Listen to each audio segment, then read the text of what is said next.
noite. começar, né, a nossa adoração a Deus essa noite. Nós adoramos a Deus através, né, da oração, de louvor e também da palavra, né, que o Jefferson vai trazer para a gente através da sua música.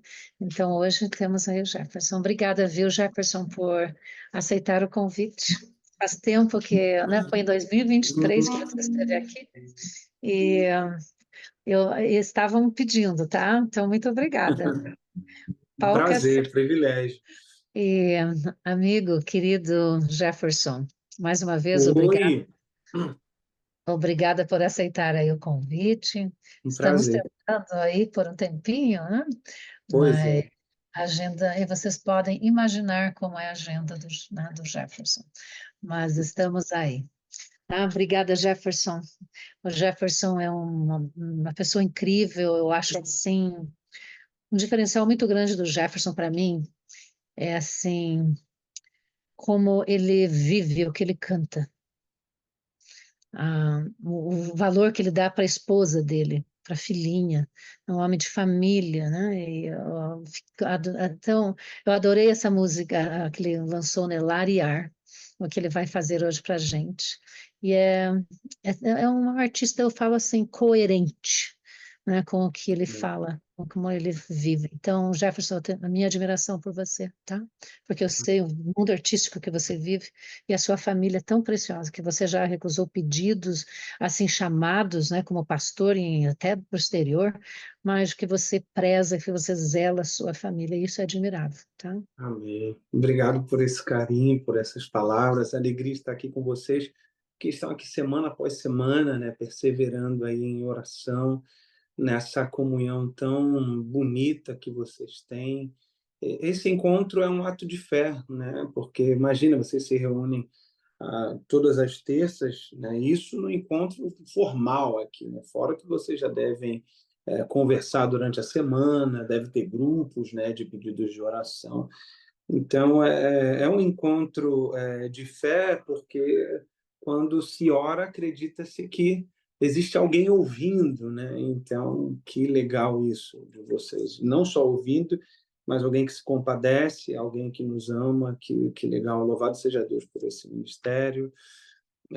Que bom ver, ouvir mais uma vez meu pastor Edson Romeira, né? Tá longe pra caramba agora, mas está bem, está lá exercendo suas funções, né? Vivendo, não está parado, né? O ser humano foi feito para movimento, para fazer e exercitar aquilo que o Senhor nos deu como dom, como chamado, e eu fico muito feliz de saber que ele está bem, trabalhando para a honra e glória de Deus e abençoando tantas pessoas aí também. E que alegria estar aqui com vocês e, de alguma forma, né, compartilhar um pouco daquilo que tenho aprendido enquanto indivíduo, enquanto cristão, enquanto homem, enquanto pai, enquanto filho. E vamos conversar hoje um pouco sobre larear, esse verbo, que eu que criei esse verbo, né? Um neologismo na língua portuguesa. Tá na moda verbalizar substantivo. A pessoa pega a sexta-feira e vai dizer assim, sextou, né? Domingou. E aí eu peguei essa moda e para mim foi a melhor forma, o melhor termo, né?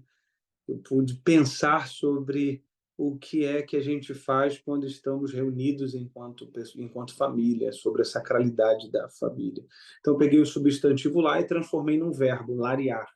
E o que é larear? Larear é desfrutar das nossas pessoas de modo consciente, tem a ver com cuidado, né? Tem a ver especialmente com o cuidado das pessoas da nossa própria família, e a Bíblia fala disso. Eu já vou, né, recorrer aqui ao texto para a nossa reflexão de hoje. Então, e tem aqueles outros cuidados, né, que a gente também tem com aquelas pessoas que Deus coloca no nosso caminho, que Deus nos confia, coloca ali para que possamos abençoar. Então, a Bíblia fala não só do cuidado com a família, mas com a irmandade, com as pessoas que o Senhor, né, nos confiou. Então, larear é saber que lar não tem logradouro. O que tem logradouro é uma construção física, né, de alvenaria, de tijolos. Não tem endereço. Lar é uma construção de afeto, é uma construção das nossas relações, é uma construção de amor, está para além daquilo que construímos com dinheiro, né, com o trabalho em si. Tudo isso faz parte, mas quando eu falo de Lariar, estou falando de uma realidade, de uma outra ordem, né, da ordem do coração, da ordem das relações. E isso eu não sei como, né, só Deus mesmo. Como eu pude me tornar esse tipo de pessoa, inclusive, que valoriza isso. Só o evangelho mesmo, porque eu não tive nenhuma referência, né? Vamos dizer assim, nenhuma referência do que é de fato uma família tradicional. E eu estava esse final de semana no Rio Grande do Sul e estava ali com um casal comum, com 2 filhos muito bem criados, os 2 na faculdade, bem casados ali. E às vezes, quando eu observo isso, principalmente observando naquela ótica de que os 2 são casados, mas no sábado estava lá com seus pais, tem a quem visitar, tem a quem recorrer, tem um espaço que para onde ele pode voltar. E mais uma vez, não é espaço endereço, é espaço do abraço, do cuidado dos pais, com quem contar, com quem se aconselhar, né? Eu, infelizmente, eu não tive isso. Imagina se eu não tiver minha esposa, minha filha, no sentido de família mesmo, nuclear, eu não tenho para quem voltar. Isso é muito triste, assim, né? Quando eu penso nessa realidade, assim, é uma coisa que não é muito legal, assim, de... Quando eu penso, às vezes sou possuído de tristeza mesmo. Eu acho que é entendível, né? Então, eu não tive essa criação, esse núcleo familiar. Eu não tive muito essa coisa de ser percebido, de pai, né? Oi, pai. Nunca disse isso, essa palavra nunca saiu da minha boca, né? Essa frase nunca saiu da minha boca, assim. Então, e aí eu tive 2 movimentos, né, que Deus usou para gerar essa intervenção na minha vida, que foi a educação e também a igreja, né? Principalmente a realidade eclesiástica da igreja. Então, na igreja eu fui educado, na igreja eu aprendi que existiam outras realidades para além daquela lá da favela, né? Aprendi que havia outras realidades onde o amor é possível, onde a educação é possível, onde você poderia ser mais do que aquilo que a sociedade dizia sobre você. Também comecei a partir do Evangelho, também entendi a realidade dos meus próprios pais, né, da minha própria mãe, que me teve aos 14 anos de idade. Não, foi uma menina, uma mãe menina demais, que também não foi muito bem criada, então ela só deu aquilo que lhe era comum, porque o ambiente é muito importante. Também Deus pode gerar essa intervenção, né, e mudar, mesmo você nascendo num ambiente horroroso, mas o ambiente é muito importante. Se não tiver essa intervenção de fora, é muito difícil sair dessa realidade, né? Só Deus mesmo colocando pessoas aí na nossa vida. Então, Lariar é essa ideia da sacralidade das nossas relações de afeto, de que lar, né, é gente, lar são pessoas, lar é família. Sobre isso, o apóstolo Paulo, em 1 de Timóteo 5, versículo 8, ao aconselhar ao escrever a Timóteo, seu filho na fé, ele traz consigo um alerta para nós, né? Porque ele está escrevendo aqui especialmente para um homem de Deus, para o seu filho na fé. E ele vai dizer assim, olha, 1 Timóteo 5,8, se alguém não cuida dos seus parentes, e especialmente dos de sua própria família, negou a fé e é pior que um descrente. Talvez na sua versão esteja pior que um gentio, né? Pior que um descrente.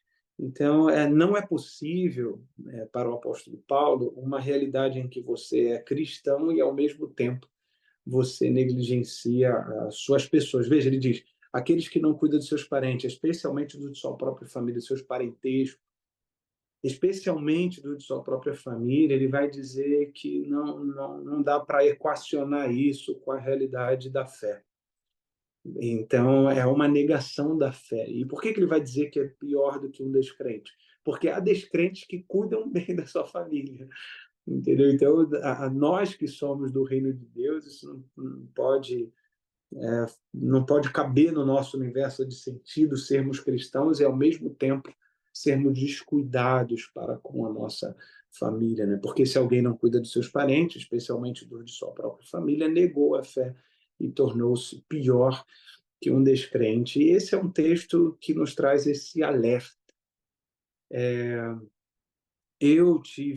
Fui criado, né, se é que esse é o termo adequado, de modo muito negligente, mas era também entendível, levando em conta o ambiente em que minha família nasceu também, né, um ambiente que ela foi educada, suas percepções, suas cosmovisões, suas plataformas de interpretação da realidade, era entendível. Agora, para o apóstolo Paulo, não é entendível sermos cristãos e nos movermos também dessa forma, né? Possuídos de negligências e de descuido, que é uma atitude de desamor. Pior ainda é quando esse descuido se dá por uma interpretação muito equivocada da experiência de fé. Exemplo aqui, né? Esses dias eu estava conversando com um amigo que eu gosto muito e considero ele um homem de Deus, né? Mas ele tem uma interpretação da realidade da fé muito restrita, muito tradicional, não no sentido de seguir tradições cristãs reais, mas daquelas tradições que são inventadas por seres humanos e são elevadas a níveis de princípio. E quando esse tipo de interpretação da realidade possui o coração de alguém, é muito difícil, porque veja, olha só o que estava acontecendo. O filho dele começou a tocar carrom na igreja, né? Instrumento de percussão. E a gente já sabe que temos uma carga na igreja cristã muito grande sobre essa realidade, muitos mitos também, né? Mas não é sobre isso que a gente vai falar hoje. E ele falou assim sobre o filho dele: eu preferiria que ele estivesse tocando fora da igreja, mas não no altar do Senhor. Olha que interpretação equivocada da realidade. Prefere o filho tocando fora, ou seja, valoriza muito mais e sacraliza muito mais espaços, né, que a gente sabe que Deus não habita em lugares feitos por mãos humanas, está lá na palavra de Deus, mas Deus habita em gente, né? Então, a gente não tem espaços sagrados, né? Não existem, não há objetos sagrados, e aí se valoriza muito mais uma tradição e espaços que ele considera sagrado do que a vida do próprio filho, a ponto de dizer, prefiro meu filho fora da igreja do que aqui deveria ser o contrário. Século XXI, seu filho na igreja, você dizendo, poxa, ainda bem que meu filho está tocando aqui na igreja, né? Pô, glória a Deus, meu filho está fazendo isso aqui para Jesus. Mas eu também entendo esse tipo de visão, porque esse irmão já é produto de uma educação, de um tempo específico, de uma interpretação equivocadíssima da realidade da igreja e do amor de Deus. E é por isso que, nesse ponto aqui, o que ele está fazendo é não cuidando da sua família. Veja, uma interpretação equivocada da realidade, da fé e das escrituras também nos faz nos afastar das pessoas.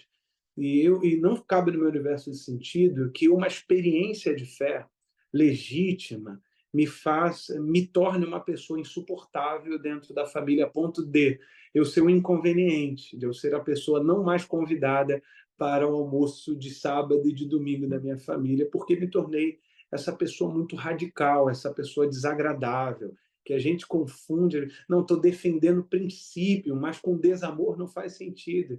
O maior princípio que você pode preservar é do amor, é o da salvação. Então, se você é cristão e todo mundo que não conhece você de verdade te vê bem, mas a sua família que te conhece de verdade mesmo, você não tem nenhuma relevância para ela, é complicado de eu conseguir equalizar isso, equacionar isso com vida cristã, né? Porque é muito fácil a gente interpretar um papel para aqueles que não nos conhecem. Mas se a nossa própria família, que conhece nossa realidade, não percebe em nós alguém que teve um encontro com Jesus, alguém leve, alguém manso, alguém humilde, né? Alguém dessa forma, aí é complicado. É possível que a nossa educação religiosa tenha sido por um caminho muito estranho, muito triste, muito desprovido da realidade do evangelho, né? Então a gente acaba por manter uma certa tradição, tem gente que afasta seus filhos, tem gente que se tornou aderiu um tipo de experiência religiosa tão insuportável que não é que o filho está largando a Deus, o filho está largando essa rotina que a gente cria, uma rotina estranha de medo, de culpa, Então, é sempre importante que nós, adultos, né, revisitemos a nossa experiência com Deus, a fim de que respondamos se o que nós temos é uma experiência cristã de verdade legítima ou se não é mera cultura religiosa. E o que eu quero dizer quando eu digo mera cultura religiosa? É quando você está acostumado a ser adventista, batista, presbiteriano. Às vezes você está acostumado a ser aquilo ali, você está acostumado ao ambiente, escola sabatina, sei lá, escola dominical, você acorda de manhã, faz suas orações, tem o cabelo certo, a roupa certa, tem a postura diante da sociedade aceitável, mas continua sendo lá no fundo uma pessoa que perpetua culpa, desamor, não ama, né? Então, assim, tem uma estética correta religiosa, mas não ama, não perdoa, continua cheio de ódio. Então, é importante que revisitemos sempre essa nossa experiência que a gente diz que é cristã, a fim de que respondamos se é de fato cristã ou se é mera cultura religiosa. A mera cultura religiosa muda a aparência, mas ela não pode mudar a essência. Só Deus é quem pode mudar a essência. Então, se a sua experiência cristã te tornou uma pessoa assim, que te afasta, né? Que as pessoas não gostam muito de estar próximas a você. A gente não vai ver isso com Jesus, né? Publicanos, pecadores, fariseus, até aqueles que se incomodavam com Jesus, estavam ali, de alguma forma, perto dele. Mas o fato é que as pessoas se sentiam amadas perto de Jesus. As pessoas se sentiam aceitas perto de Jesus. A culpa acabava, o medo era jogado fora, porque encontraram em Jesus alguém que era amor redentor, não condenativo, não aquele acusador, porque esse aí é outro, né? Então, a gente tem que tomar cuidado para que a nossa postura, interpretação da realidade, da experiência religiosa, não seja um fator de afastamento das nossas pessoas, afastamento dos nossos filhos. Esse caso que eu contei desse meu amigo, por exemplo, a postura dele, agora o filho dele também é afastado mesmo. Agora ele pede oração para trazer o filho, só que se não muda a postura dentro de casa, né, o filho está voltando para quê? Quando o filho pensa em voltar, para quem está voltando? Para que está voltando? Para que realidade ele está voltando? Então, assim, é inegável que há muitos filhos que estão afastados por postura do pai, não é por uma postura que vai dizer não religiosa, às vezes é por uma postura religiosa equivocada, radicalíssima, né, de muito medo e culpa. Uma outra coisa que a experiência religiosa também pode afastar as pessoas e atrapalhar a nossa relação com os nossos filhos é apresentar aos nossos filhos um Deus de medo. Aí Deus é parte do problema. Por exemplo, na Bíblia existem três forças que é contra a gente, contra o humano, contra o cristão: o mundo, a carne e o diabo. Deus não entra nessa equação. Deus não é parte do problema. A igreja não pode ser parte do problema. Imagina, se você frequenta uma igreja, o mundo já é parte do problema, o diabo já é problema, a carne já é problema. Aí quando você chega na igreja, sai de lá muito pior, a experiência religiosa também é um problema, não pode ser, a igreja é a solução. A igreja precisa ser esse espaço de acolhimento, de ensino, de educação, de libertação. Agora, quando a igreja agrava a minha dor e a minha culpa, com certeza ela está sendo mal administrada e local, né? Quando eu digo isso, estou falando de uma comunidade local ali, de uma liderança local. Então a igreja não pode ser parte do problema, tampouco Deus. Quando a gente faz assim, cuidado, mãozinha com o que toca, cuidado, olhinho com o que vê, o Salvador do céu está olhando para você, a gente está dizendo que Deus é o problema. Está olhando para condenar. Então, cuidado, hein? Olha só. E a gente também tem que tomar cuidado com isso, porque a gente começa a instrumentalizar Deus para fazer nossos filhos fazerem a nossa vontade. Deus está vendo, hein? Né? Deus está vendo o que você está fazendo, hein? Cuidado, hein? Deus vai castigar. Esse tipo de religião só afasta nossos filhos de Deus e pinta um Deus que não é o Deus das Escrituras, já é um Deus ali articulado, né, usado por nós como mecanismo de controle. E Deus não tem interesse de controlar a vida de ninguém, não. Deus quer caminhar junto. Deus respeita a nossa autonomia. Deus nos criou seres livres e isso é sagrado para Deus, a nossa liberdade, sabe? Então, às vezes, a gente quer ir por uma educação de controle, e isso é complicadíssimo, porque quando os filhos adultecerem, eles vão ter uma interpretação equivocada de quem você é, de quem Deus é, e isso é um fator de afastamento também. Então, Deus não é parte do problema, tampouco a igreja é parte do problema. Deus é solução, a igreja é solução, e nós, como pais, também devemos ser solução. Eu, eu, me, eu quero contar aqui esse testemunho, né, sobre medo. No início da minha caminhada cristã, da minha peregrinação ali de igreja, né, ainda nem era cristão, era um simpatizante da igreja, era novinho. Quando eu tinha já uns 14 anos de idade, isso foi em 1999, eu acho que todos vocês aí, se não tiver alguém novinho, estavam vivos nessa época e vai se lembrar do bug do milênio. Tinha toda uma expectativa em torno daquilo. Não era só a religião que estava falando sobre o fim do mundo, mas o mundo inteiro estava falando sobre isso, né? Tinha a profecia de Nostradamus, né? De 1000 passará, de 2000 não passará. E eu me lembro que nessa época surgiu muitas interpretações equivocadas dentro da nossa denominação e de alguns líderes estranhos lá na minha igreja local, falava que Jesus ia voltar, aí surgiu um grupo dissidente que foram para o monte e tudo mais. Eu sei que todo aquele movimento gerou um medo horroroso em mim sobre a volta de Jesus, assim, sabe? E eu me lembro que eu estava voltando, minha mãe tinha um bar, quando eu estava voltando desse bar, era noite, e era final de ano, dezembro de 1999, né, pertinho já do ano 2000, ali da virada do ano, eu cheio de pavor dessas coisas, eu vi luzes no céu, vi umas luzes assim no céu, né, umas luzes. Eu corri apavorado para casa e cheguei assim, meu padrasto gritando assim: Jesus está voltando, Jesus está voltando. E aquilo para mim não era esperança alguma, era pavor, era medo, por causa da forma com que pintavam a volta de Jesus, né? E eu descobri que o que era aquilo era luzes de um show muito longe, assim, já viu quando usam aqueles refletores? E eu pensei que Jesus estava voltando, não estava nada, era só aquelas luzes que me deixou apavorado ali. De onde eu quero chegar com isso? A forma com que a gente apresenta Jesus, segundo advento, pode ser um jeito que pode gerar patologia. Eu descobri esses dias um nome correto para essa patologia na psicologia, se chama calipsefobia, que é quando a pessoa tem pavor e muito medo de eventos finais, de eventos apocalípticos. Né? Isso não acontece só com religioso.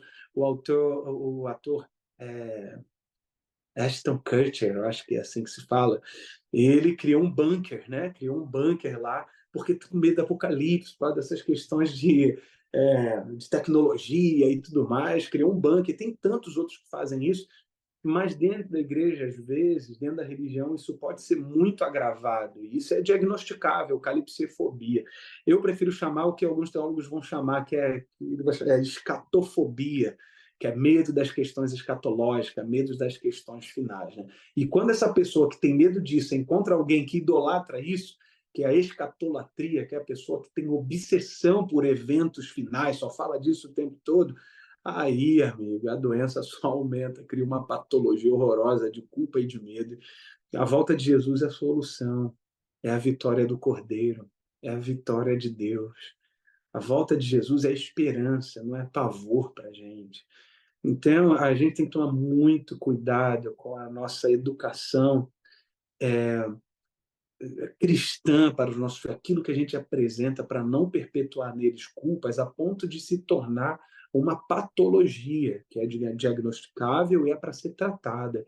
Eu já conheci muita gente assim na nossa própria denominação, gente que é cheio de medo, né, que tem essa calipsefobia, porque uma interpretação equivocada de quem é Deus e do que é o cristianismo, em vez de ser uma bênção, pode ser uma maldição na vida das pessoas. Eu já fui isso, e graças a Deus fui liberto pelo Evangelho. Hoje eu não tenho medo nenhum dessas coisas, não tenho culpas, não tenho medo algum. Primeiro, porque eu sou salvo. Segundo, porque Jesus vai voltar mesmo, e isso é certo. Eu não me preocupo com incerteza, eu não me preocupo com certezas. A volta de Jesus é uma certeza. Eu só me preocupo com incerteza. Então, por dois motivos, eu não me preocupo com a volta de Jesus. A primeira é porque eu sou salvo e não tenho dúvida nenhuma sobre essa realidade. Salvação acontece no aqui e no agora. E em segundo, porque Jesus vai voltar mesmo. Né? E quando ele voltar, não salva ninguém. Ele busca aqueles que ele salvou hoje, aqueles que ele salvou agora. Então, assim, cuidar da nossa família também tem a ver com uma boa educação cristã. Então, nós, como pais, precisamos ser equilibrados, ponderar sobre tudo aquilo que a gente ouve, escuta, a fim de que nós não perpetuemos e passemos para os nossos filhos aquelas culpas e aqueles medos que nos possuem. Imagina, está 40 anos na igreja, está com culpa até hoje. Não é possível que essa é uma jornada saudável, não é possível que essa é uma jornada com Jesus, uma jornada que de 30, 50 anos que nunca te salvou, que está esperando uma salvação que já aconteceu para você. O que a gente espera hoje é a redenção do corpo, não é salvação. Salvação é aqui e no agora. Tome posse dessa realidade em nome de Jesus. Por último, meus irmãos, o cuidado com a família, né?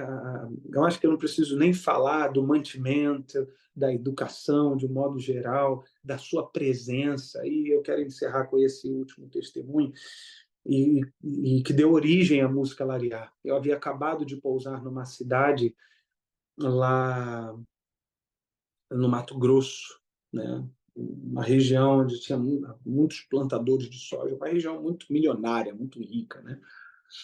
Eu conheço muita gente rica, mas aquele dia foi especial, assim, diferente. Assim que eu pousei, o pastor falou assim: o Jefferson, você se importa de se hospedar na casa do irmão da igreja? Eu falei: não me importa, eu prefiro ficar em hotel porque eu falo muito e às vezes eu vou cantar e pregar no sábado e aí viro à noite com os irmãos na sexta-feira, vai até 3, 4 horas da manhã conversando, né? Quem me conhece de perto sabe, a gente gosta muito de conversar, né? E aí fica muito cansativo, mas ele falou: não, você vai gostar. Eu falei: não, tranquilo, vamos lá. Aí chegamos lá, irmãos, na portaria assim, e o pastor tocou lá o interfone e o rapaz da portaria falou assim: só um minuto que eu vou enviar o mordomo. Falou assim: mordomo, eu só vi esse termo em filme, né? Chamar o mordomo. Falei: caramba, mordomo, que chique isso, né, bicho? E aí veio esse senhor num carrinho de golfe com uma gravatinha borboleta, cheio de formalidade, e falou assim: olá, senhores, os senhores que se hospedarão na casa do senhor tal. Eu falei: nós, não tem nem roupa para isso, mas vamos lá. E aí fingi costume, sentei ali no carrinho de golfe e a gente foi entrando naquele condomínio absurdo, né? Imagina, tinha um lago enorme, campo de golfe, jet ski no lago, heliponto. Imagina, eu nunca vi condomínio com heliponto, né? Mas então o pessoal pousa de helicóptero lá. E a gente foi adentrando ali e eu vi que eu estava penetrando um mundo que não era o meu, não é a minha realidade, assim, dificilmente será a minha realidade. E a gente chegou finalmente na casa do irmão lá, né? E ele nos recebeu na porta, uma porta gigante, e ele falou assim: bem-vindo, Jefferson, que bom que você escolheu ficar aqui, espero que você se sinta à vontade e tal. Aqui embaixo tem 8 quartos, lá em cima tem mais alguns outros quartos também. Falei: poxa, ele, mas vamos ali para a parte melhor da casa, né? E era na cozinha. Aí tinha uma moça com roupa de chefe lá, cozinhando para ele e tal, né? Mulherada, tem senhora lá com roupa de chefe cozinhando para vocês? Tem não, né? Moça com roupinha de chefe lá e fez aqueles pratos todo elaborado. E a gente sentado ali, eu, o pastor, o irmão, enquanto a gente conversava, o pastor passando todo o programa como aconteceria. E aí esse irmão interrompeu o pastor falando assim: Jefferson, cara, desculpa interromper, pastor. Jefferson, eu preciso dizer, eu tenho um desejo. Eu falei: pode falar, irmão. Ele falou assim: eu quero muito que você deite lá na minha cama e durma no meu quarto. Quando ele falou isso, é claro que eu achei estranho pra caramba, né? Eu pensei assim, né? É isso mesmo, né? O cara não disse nem que me amava, ele já falou: eu quero que você durma na minha cama, no meu quarto. Aí eu olhei, tentei encontrar o pé do pastor, fiquei sem jeito. Aí peguei minha aliança, mostrei assim, falei assim: não sei se você ouviu, é que eu sou casado, né? Para descontrair ali. Ele falou: ficou estranha a forma que eu falei, né? Eu falei: ficou, irmão, ficou muito estranho. Ele: não, cara, não é isso que eu tô falando, não. Ele: mas ficou estranho, né? Eu falei: ficou estranho. Ele: não, vou te explicar. Essa casa aqui já foi um lar. Quando estava aqui a minha esposa e meus filhos. Só que eu dediquei a minha vida à minha empresa e à igreja. E um dia, quando eu cheguei do culto em casa, né, muitos anos como ancião da igreja, quando eu cheguei do culto, a minha esposa e meus filhos estavam com as malas prontas, dizendo que ia embora de casa. E eu questionei, né? Comecei a chorar. E aí meu filho mais velho falou assim: pai, tá chorando por quê? vai dar no mesmo. O senhor sabe, essa coisa de família a gente nunca foi. O senhor sabe que esse rolê de família nunca rolou aqui entre a gente, né? O senhor deu muita coisa para a gente, mas assim, não foi pai, né? O senhor focou aí no trabalho e na igreja. E aí ele falou assim, aí eu falei para ele, mas eu dei tudo do bom e do melhor e tal. E aí minha esposa falou que na verdade eu dei um endereço. Eu dei endereço para eles, mas não dei presença, não dei lar. Esse irmão descobriu tarde demais que aqueles que não cuidam dos seus parentes, especialmente do de sua própria família, negou a fé e tornou-se pior que um descrente. Porque não é possível assumir-se cristão ao mesmo tempo em que nega a sua família. Então ele tinha tudo, tinha religião, era um bom religioso, né? Imagina, ancião de igreja, tinha dinheiro, tinha uma boa casa, mas não construiu família, né? E aí descobriu tarde demais que lar não tem CEP, lar tem CPF. Descobriu tarde demais que lar não é um endereço, lar é uma construção de afeto.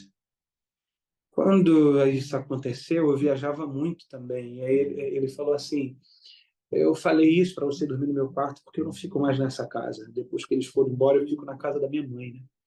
Porque lá ainda é um lar. Aqui é só isso que você está vendo mesmo. Um monte de alvenaria num terreno caro, com uma decoração cara, mas não é mais um lar. É como minha esposa disse, é só um endereço. E às vezes a gente gasta tempo construindo endereço e não investimos tempo construindo família, né? E essa é uma mensagem para mim também. Eu, é para mim, sabe? Eu escrevi essa música como uma confissão, porque quando esse irmão disse isso, eu ficava 8 dias em casa de um mês inteiro. Viajava direto. E hoje não. Hoje eu fico 22 dias em casa. Fazendo o quê? Nada demais, mas é o nada demais mais gostoso que tem. Porque é o nada demais com a Aline e com a Giovana.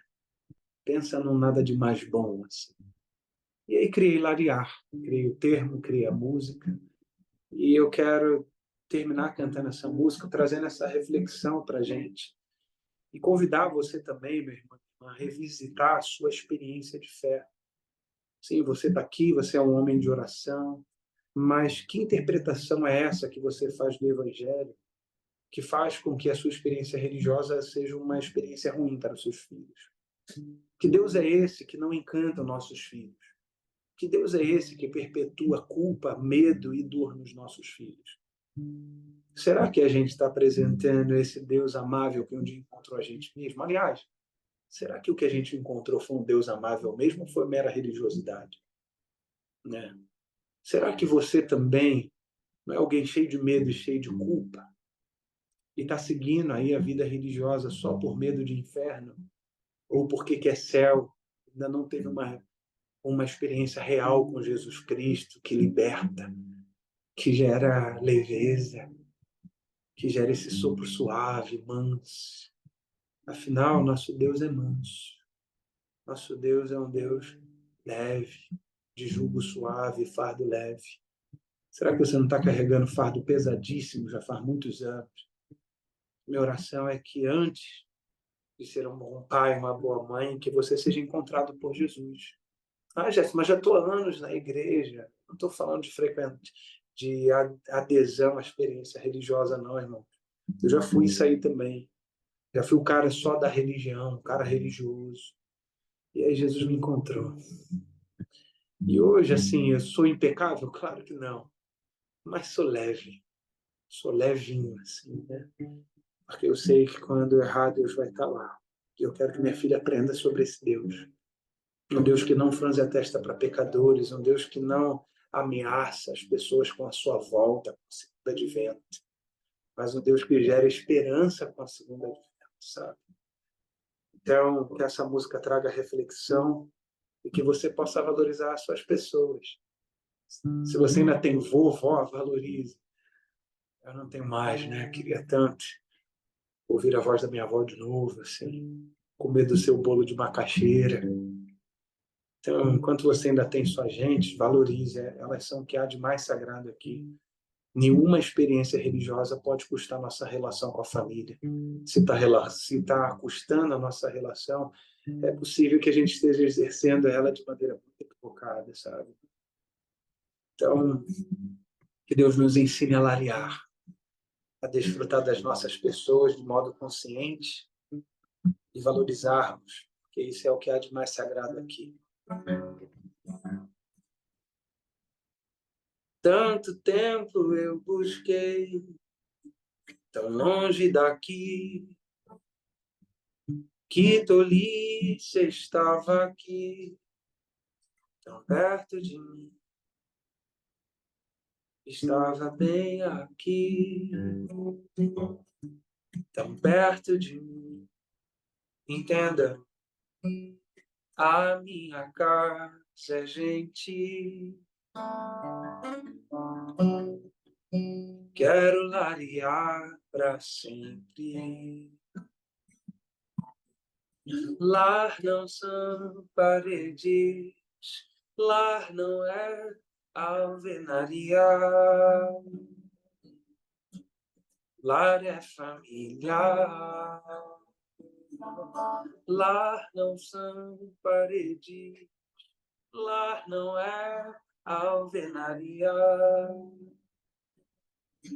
Meu lar são vocês, eu quero larear,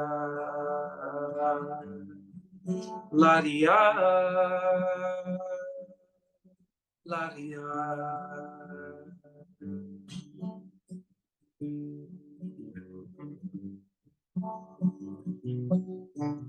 A minha casa é gentil. Quero larear para sempre. Lar não são paredes, lar não é alvenaria. Lar é família. Lar não são paredes, lar não é alvenaria. Meu lar são vocês, eu quero larear, larear, larear. E quando há ruptura na família, né, o conflito é inevitável, porque a gente pensa diferente. Ficar junto vai gerar conflitos. A gente não pode permitir que o conflito evolua para confronto, que é a tentativa de eliminar o outro. Então, quando há confronto, quando a gente passa do limite, e quando a gente percebe que a gente vacilou, a única solução para isso é o perdão. Sem perdão, irmãos, não há família, não há sociedade, não há casamento. Casamento duradouro é aquele que muito perdoa e muito foi perdoado, porque a gente se esbarra o tempo todo. Então, perdão. Se você sente que você foi negligente de alguma forma na educação do seu filho a respeito de Deus, peça perdão. Assuma também que você não foi tão culpado assim. Você também é produto, né, da educação que você teve antes. Então, o perdão é o que pode curar nossas relações. Foi o perdão que curou minha relação com a minha mãe. E ela se batizou no ano passado, para a honra e glória de Deus. O perdão é que curou a minha relação com meus irmãos. Meu irmão é pastor. É o perdão que me faz continuar me relacionando com parte da minha família que é macumbeira espírita. Mas a gente fica junto. Hoje eu recebi aqui uma ligação, né, do meu tio macumbeiro, só para dizer que estava morrendo de saudade de mim. Porque eu não sou uma presença insuportável, uma presença chata. Sou uma presença que, de alguma forma, ele vê luz, vê leveza, vê Jesus, sabe? Então, independente das crenças dos nossos familiares, nós não podemos falar a mesma linguagem da ruptura, da briga. Nós somos os pacificadores. Nós somos os mansos, os humildes de coração, cuja presença é leve, é agradável. Né? Então é isso. Queria terminar orando com vocês. Deus nos dê sabedoria para que possamos aprender a larear. Feche seus olhos. Obrigado, Senhor, por ter a oportunidade de estar aqui mais uma vez, né, com essa família de oração, e estão perseverando há tantos anos já, Senhor. Quantos milagres eles têm para contar, quantas bênçãos eles têm para testemunhar aqui, semana após semana. Às vezes, Senhor, nós, por sermos humanos, nós somos influenciados por tantas coisas e interpretamos a vida e a experiência religiosa equivocada. Todos nós, de alguma forma, fazemos isso. Mas, por favor, Senhor, nos ajude a revisitar a nossa experiência e sermos curados de traumas. E só o Evangelho pode fazer isso, Senhor. Cura nossos medos, nossas culpas, nossa tentativa de controle, essa educação usada como mecanismo de controle. Nos ajude, Senhor, a virar essa chave, a seguirmos uma educação fundamentada na graça, fundamentada na generosidade, no amor, na leveza, na misericórdia, no perdão, Senhor. Cura nossas famílias, nos ajude na educação dos nossos filhos, para que eles percebam em nós o bom perfume de Cristo. Cuida da minha família especialmente, me ajude a cuidar dela. Perdoa as minhas falhas, Senhor. Como pai, às vezes sou negligente, falho, traio em algumas dimensões da vida. Me ajude, Senhor, a ser um bom pai, um bom marido, um bom filho, um bom irmão. Me ajude a ser uma boa gente. Nos ajude, Senhor, a larear. A gente pede isso crendo que o Senhor escuta a gente e fazemos isso como um clamor. E fazemos no nome poderoso de Jesus. Amém. Amém. Amém. Amém.